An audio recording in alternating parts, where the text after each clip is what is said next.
Hello बच्चों, कैसे आप सभी। होप करती हूँ कि सभी बहुत अच्छे होंगे और अच्छे से आपके एग्जाम्स की तैयारी चल रही होगी। मैं आप लोग के लिए लेकर आई हूँ निबंध कि आप किस तरीके से, अगर आपको आता है कोई भी टॉपिक पे निबंध, और आप उस निबंध तो आएगा ही आएगा, आप सभी को पता है।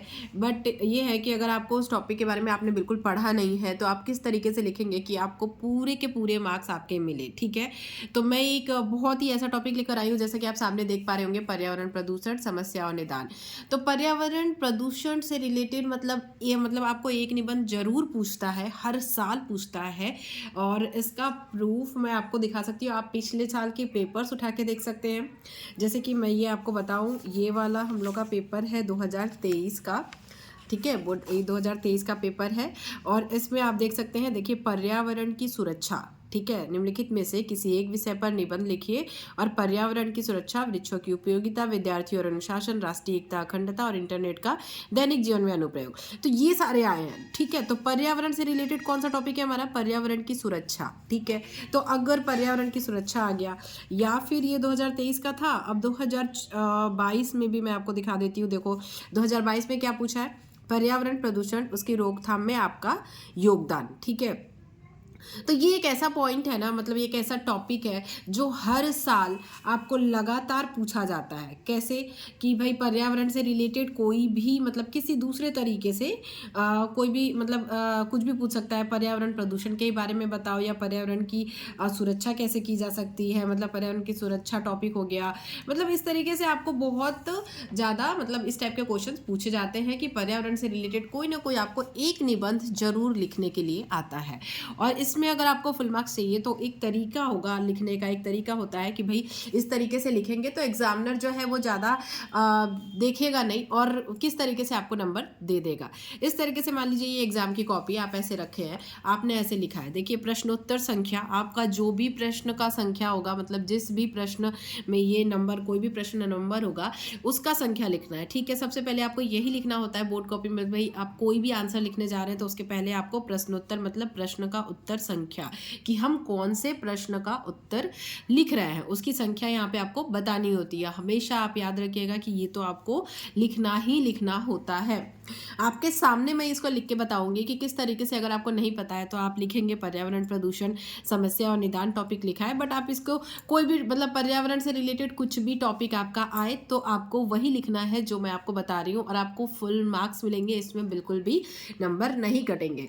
तो शुरू करने से पहले, वीडियो पसंद आ जाए, वीडियो देखने के बाद अगर आपको लगे कि ये वीडियो आपके लिए हेल्पफुल है तो प्लीज़ वीडियो को लाइक, ज़्यादा से ज़्यादा लाइक जरूर कीजिएगा और दोस्तों के साथ शेयर कीजिएगा। तो चलिए शुरू करते हैं। सबसे पहले हमें ब्लैक पेन से ही लिखना होता है प्रश्नोत्तर संख्या, फिर आपका जो भी हेडिंग है उससे रिलेटेड, तो आप वो निबंध का हेडिंग डालेंगे। ठीक है, आप चाहें तो यहाँ पे निबंध लेखन भी लिख सकते हैं, बट इतना टाइम नहीं होता हमारे पास, क्योंकि निबंध लिखने में टाइम भी लगता है भाई, और हिंदी के पेपर में तो जितना टाइम बचे उतना अच्छा। उसके बाद हम रूपरेखा शुरू करते हैं। ये तो आपको लिखना ही लिखना है। ब्लैक पेन से आपने लिखा, देन फिर इसको अंडरलाइन किया। ठीक है, तो हमारा पहला, सबसे पहला क्या होता है, ये मान लीजिए ये आपका पहला पेज है। ठीक है, ये निबंध लिखने का हमने शुरू किया और ये पहला पेज है। तो सबसे पहले आप क्या लिखेंगे? सबसे पहले हम इसमें रूपरेखा में लिखते हैं प्रस्तावना। क्या लिखते हैं? प्रस्तावना। सबसे पहले हमने प्रस्तावना लिखा, पर्यावरण प्रदूषण के बारे में बता दिया कुछ कुछ। ठीक है, आज के ट्रेंडिंग से रिलेटेड अगर आपको कुछ पता हो तो वो भी आप बता सकते हैं। तो सबसे हमारा पहला पॉइंट क्या हो गया? प्रस्तावना। अब इसी में दूसरा पॉइंट क्या होगा हमारा? दूसरा पॉइंट होगा, आप चाहे तो एक लाइन लिख के छोड़ के भी लिख सकते हैं, थोड़ा सा अच्छा साफ दूर दूर दिखता है। प्रदूषण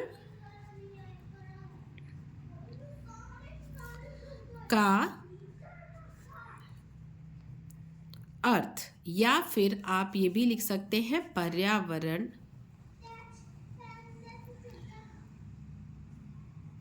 का अर्थ। ठीक है, ठीक है, प्रदूषण का अर्थ या पर्यावरण का अर्थ, या फिर आप इसको अलग अलग हेडिंग डाल के भी लिख सकते हैं, आपके पॉइंट्स बढ़ जाएंगे। ठीक है, एग्जामिनर जो चेक करने वाला होगा उसको लगेगा भैया इसको तो बहुत आता है, तो नंबर फुल आपको यहीं से ही डिसाइड हो जाएगा कि आपको मिलने वाला है। उसके बाद क्या लिखना है हमको? भाई इसके कारण लिखना है। ठीक है, या फिर इसकी समस्या और निदान, अगर आपको यही टॉपिक आ जाता है तो प्रदूषण की समस्या,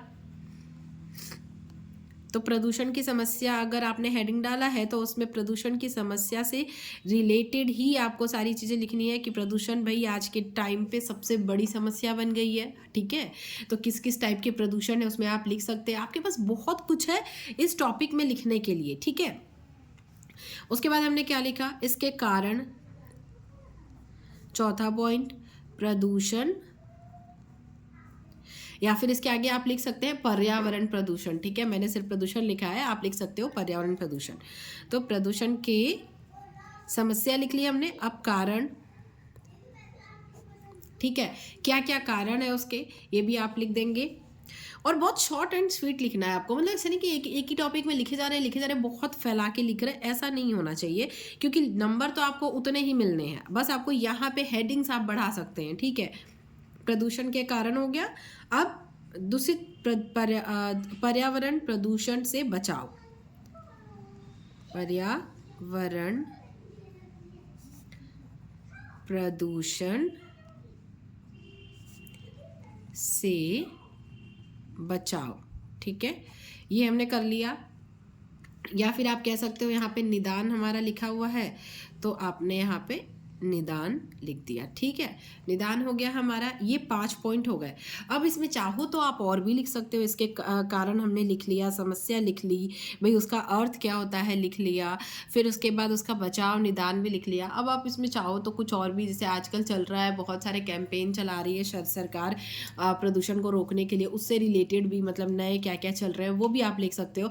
बट क्योंकि ये ज़्यादा मार्क्स का नहीं है तो अगर हमने हेडिंग में मतलब बहुत सारा कर लिया तो भी आप मतलब आपके दिमाग में अगर कुछ है तो लिखो, अदरवाइज इतना ही लिखो। इसके बाद हम इसे क्या करेंगे, अब इसे बंद कर देंगे उपसंहार लिख के, ठीक है। ये उपसंहार लिख के ये हमारा हो गया क्लोज। तो हमने छः इसमें पॉइंट लिखे हैं, क्या क्या, प्रस्तावना, दूसरा प्रदूषण का अर्थ, ठीक है, और पर्यावरण का अर्थ, इन दोनों में से इन दोनों को अलग अलग आप लिख लोगे तो 7 पॉइंट हो जाएंगे। एक साथ भी लिखना मतलब कोई एक लिखना हो तो भी चलेगा, पर्यावरण प्रदूषण का अर्थ लिखना हो एक साथ तो भी चलेगा, अलग अलग मतलब आप जैसे चाहो वैसे लिख सकते हो। नेक्स्ट प्रदूषण की समस्या, फिर प्रदूषण के कारण और पर्यावरण प्रदूषण से बचाव। इसमें हमने कुछ अलग से नहीं किया है, जो हमारा टॉपिक है उसी से रिलेटेड हमने कुछ यहाँ पे इसकी रूपरेखा तैयार की है।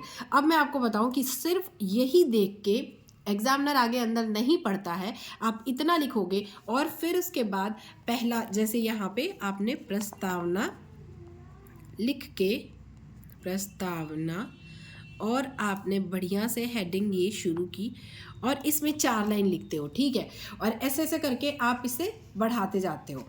चलो ठीक है, 4 लाइन लिख के बढ़ाते जाते हो तो एग्जामिनर उसको नहीं पढ़ता है, क्योंकि उसने आपने ये जो रूपरेखा तैयार की है ना, ये आपका सबसे मेन पॉइंट है जहाँ पे आपको एग्जामिनर चेक करके नंबर देना, मतलब उसको ये हो जाता है कि भाई अंदर अच्छा ही लिखा होगा। तो आप भाई जो भी लिखोगे इससे रिलेटेड ही लिखोगे, मतलब ऐसा तो नहीं कि भाई ये इंडिया है तो आप लंदन के बारे में लिख रहे हो, ऐसा तो नहीं है। तो पर्यावरण प्रदूषण से रिलेटेड आपको कुछ भी आता हो, कुछ भी मतलब कुछ भी, मतलब उसमें ऐसा नहीं कि आपको बहुत अच्छे वर्ड्स यूज़ करने हैं तो ही आपको मार्क्स मिलेंगे, ऐसा कुछ नहीं है, ठीक है। आपको जो आता है वो लिखो, पर्यावरण क्या है, आसपास की चीज़ें, पेड़ पौधा, फलाना ढिमका, जो मन में आए वो लिखो। बस आप ये सब लिखना सारे टॉपिक को है, ठीक है, सारे टॉपिक को जितना हमने लिखा है एक्सप्लेन करना है। तो चेक करने वाला जो ऐसे राइट करके आपको फुल मार्क्स दे देगा, ठीक है। आपको पूरे के पूरे नंबर आपको इस निबंध में मिल जाएंगे। तो जिसको भी ये वाला निबंध अगर फंसता है पर्यावरण प्रदूषण से रिलेटेड तो यही लिखना और इसमें ये सारे पॉइंट इंक्लूड करना, आपको फुल के फुल मार्क्स मिलेंगे, मेरी ये गारंटी है बिल्कुल। तो चलिए, अगर आप लोगों को अच्छा लगा होगा, पसंद आया होगा तो प्लीज़ वीडियो को लाइक कीजिएगा, बहुत मेहनत लगती है। और अगर मतलब हो सके तो अपने दोस्तों के साथ शेयर कीजिएगा। चैनल पर नए हैं तो चैनल को सब्सक्राइब कर लीजिएगा। कोई टॉपिक आपको ना समझ में आया तो आप मुझे कमेंट कर सकते हैं। Thank you, thanks for watching and all the best for exam.